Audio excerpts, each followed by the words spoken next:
Well, our task in Iran is to make sure that the Iranian nuclear program is exclusively for peaceful purpose.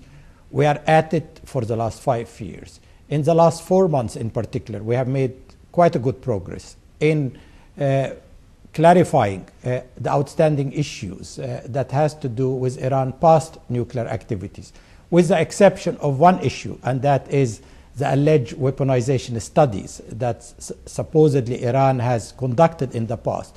We have managed to clarify all the remaining outstanding issues, including the most important issue, which is the scope and nature of Iran enrichment program. So we have made good progress with still one issue on our agenda, and I call on Iran to act as actively as possible, as fast as possible, for me to be able that all issues that has to do with Iran past nuclear activities has been clarified.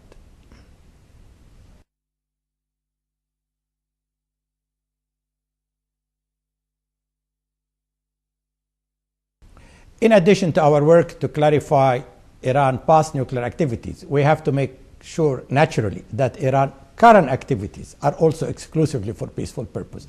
And for that, we have been asking Iran to conclude the so-called additional protocol, which gives us additional authority to visit places, additional authority to have additional documents, to be able to provide assurance not only that Iran declared activities are for peaceful purpose, but there are also no undeclared nuclear activities.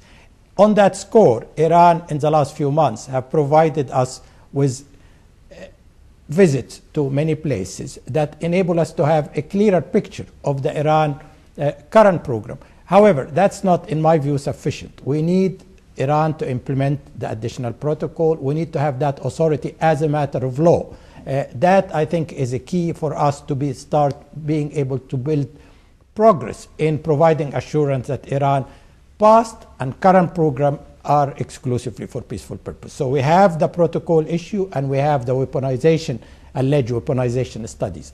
I should, however, add that in connection with the weaponization studies, we have not seen any indication that these studies were linked to nuclear material. So that gives us some satisfaction, but the issue is still critical for us to be able to come to a determination as to the nature of Iran's nuclear program.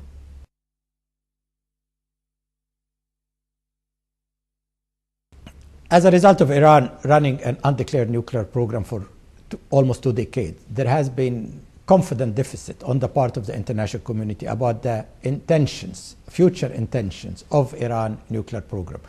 Therefore, the Security Council asked Iran to suspend its enrichment-related activities. I hope that Iran will continue to work closely with the Security Council to create the conditions for Iran and the international community to engage into comprehensive negotiation that would lead to a durable solution. A durable solution requires confidence about Iran's nuclear program, require regional security arrangement, require normal trade relationship between Iran and the international community. And as the Security Council stated, that the ultimate aim should be normalization between a relationship between Iran and the international community. Definitely the agency will continue to do as much as we can to make sure that we also contribute to the confidence building process with regard to the past and present nuclear activities in Iran. But naturally, we cannot provide assurance about future intention. That is inherently a diplomatic process that needs the engagement of all the parties.